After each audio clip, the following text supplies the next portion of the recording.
How's it going, everyone? Final here, and in this video I'm going to be discussing the topic that you chose in the poll that I ran in the community tab on the channel. Here's what won. We're going to be talking about outdated content, stale content, not necessarily dead content, but something that needs a little bit of love and a little bit of update, in my opinion.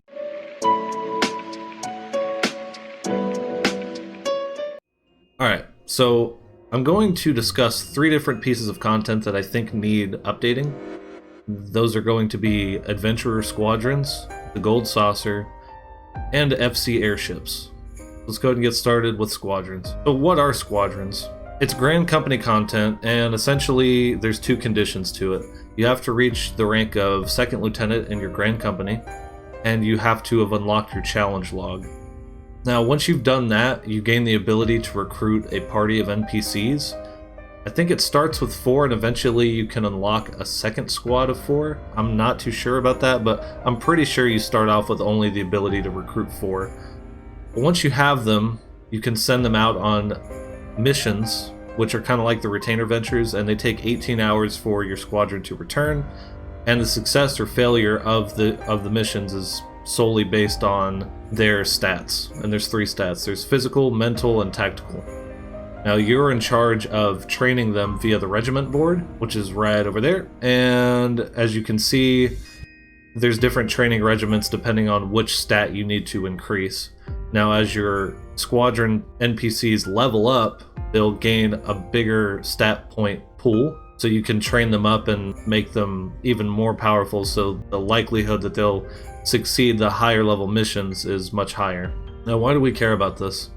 Well, it's because if you keep at it, once you reach squadron rank 2, you can actually take your squadron NPCs into a dungeon with you. Now keep in mind, you can only go so far as the level 60 dungeons, I believe, and that being said, the AI isn't the greatest. It's kind of like the trust system and duty support system, but it was introduced to the game before those were. And the AI is pretty spotty at best. They don't auto-dodge AoEs, they're not programmed to do so. You have to tell them to group on you or, re-engage the enemy, or they'll just stand in the AoEs and just take the hit. The AI is not horrible, it's just, it was the early beginnings of the trust and duty support system, so you gotta cut a little bit of slack. But that being said, it's still pretty fun content. And once you've done so and you level them up high enough, you get to the point where you're taking on some of the harder missions that you can send them out on. And here's where the reward comes in. There are many rewards that you can get. You get like little tokens that you can use, right? So there's one for battle XP that increases the amount of XP that you gain for 2 hours. I think it's 2-hour time frame. But instead of it being the 10% that Heat of Battle 2 would give you from your free company, you get 15% for 2 hours instead of 24. But it's still kind of neat, and you can keep farming these rewards and keep using them. These are stuff you can use in the real world to kind of level your characters, and by doing this side content, it actually has the long-reaching effect of helping you level as a player outside of that content, which is that's pretty cool. With all of this in mind, they haven't really updated it in over 6 years, and it's in desperate need of an update.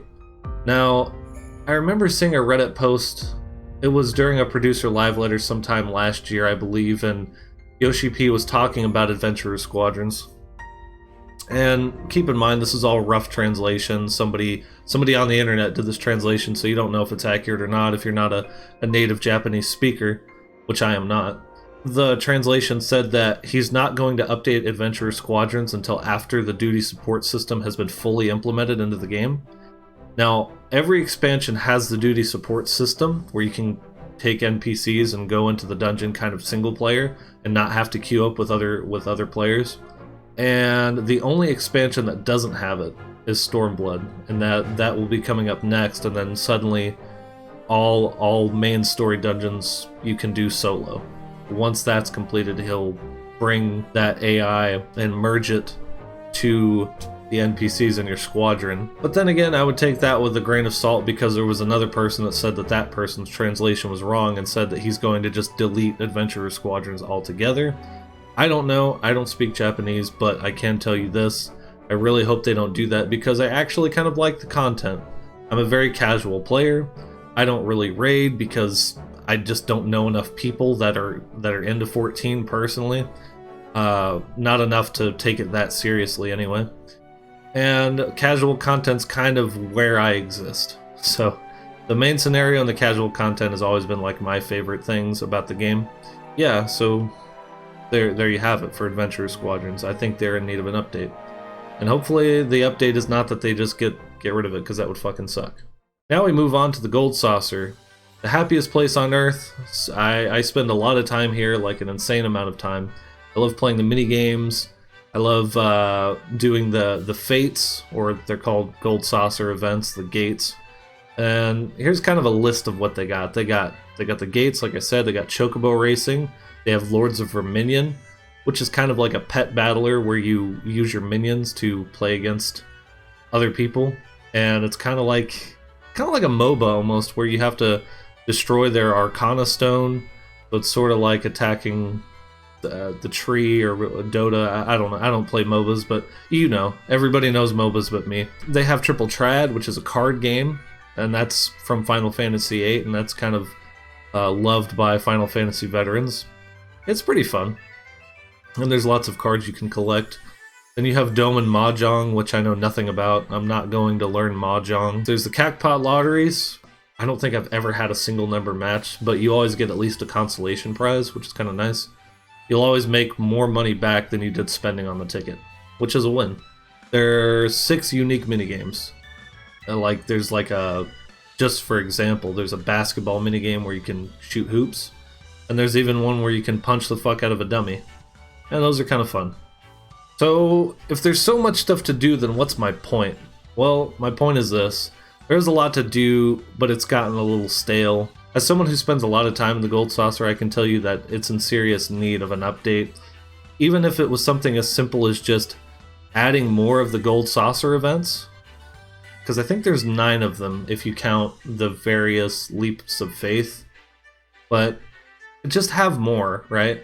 Just have more and rotate them out on like a every other patch basis. And I don't think that's too much to ask. Like, double up. Make 9 more events, and every other patch, so like a 0.1, 0.3, 0.5, rotate in the other set of events, and that kind of keeps the vibe of the place fresh, right? Sometimes you don't want to sit there and do the same event over and over and over. And why would you be doing all of these events so often? The prizes that you can get for the currency you earn in the Gold Saucer, some of them are quite costly. Just recently they added the Blackjack airship mount, which is 4 million MGP, and I can tell you this much now. I have 400,000. The most I've ever had, I think, was just over 1 million. It takes a long time to get there. Now, there are things you can do to help yourself along if you're in a free company. You can get the Jackpot Guild buff, which increases the MGP earned by either 5% or 10%, depending on which buff they put up. Or if you do Adventurer Squadrons, you can get those MGP VIP, or the Manderville Gold Saucer VIP tickets, which give you 15% for 2 hours, and that'll kind of help you earn more. Or, here's a crazy idea. The Make It Rain campaign is essentially, it's an event that they run during the summertime, and it increases the amount of MGP that you can earn per event and minigame in the Gold Saucer by 50%. Now that's huge, and that definitely helps you grind towards those more expensive prizes that you can get, such as the airship mount. Now, that being said, they only have it during the summer, so in order to bring more players in, because most of the time I'm running around in the Gold Saucer, it's a ghost town. I don't know about everyone else's server, but it definitely feels like it's kind of content that people just don't really do anymore. And it's kind of just there. It's one of those just abandoned places, it feels like, and it needs some new life breathed into it. And they have added some extra stuff over the years, but I guess my point is, make the Make It Rain campaign happen more than once a year for like 2 weeks out of the summer. Run it every 3 months, once a quarter, right? That's going to keep players interested. That's going to keep players coming back on a more regular basis, using this content that you made. And, you know, maybe it wouldn't hurt to shake it up and add something completely new to it. The original Gold Saucer from Final Fantasy VII had something called the Battle Square. Maybe look into doing that, where you fight waves of enemies and it's a risk versus reward. When you beat that one wave of enemies, it asks you, do you want to walk away with what you have now for reward-wise, or do you want to go and try and double your money? Kind of double or nothing each time. And then if you fail, it gives you a tissue as a consolation prize to cry into, which is kind of funny.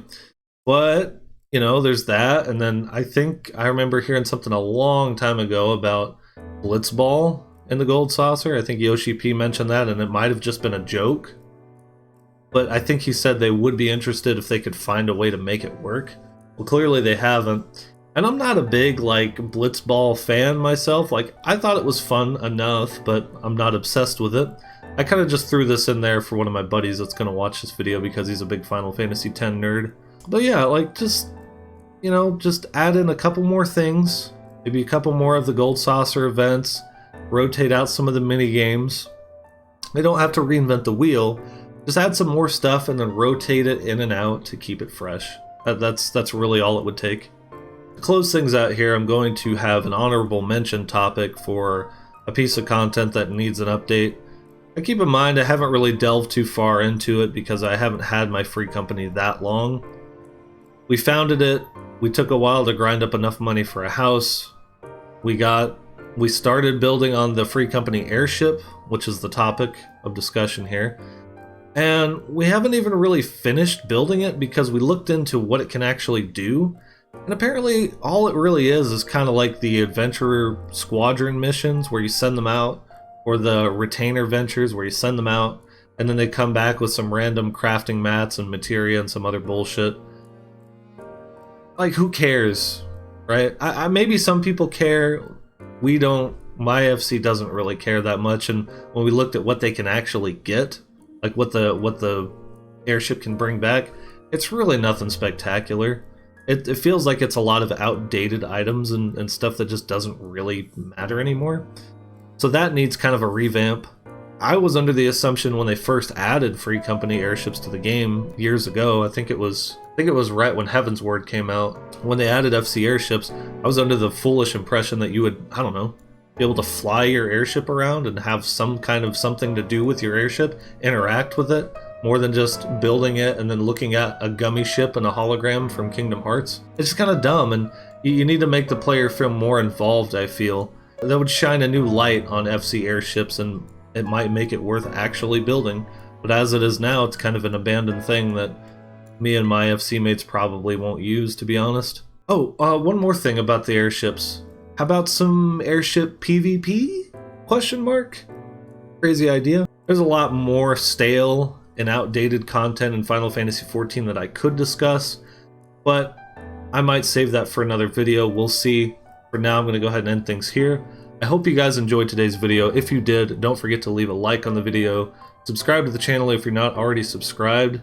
Hit the notification bell so you can stay up to date on everything that I upload. And I'll see you in the next one. Peace.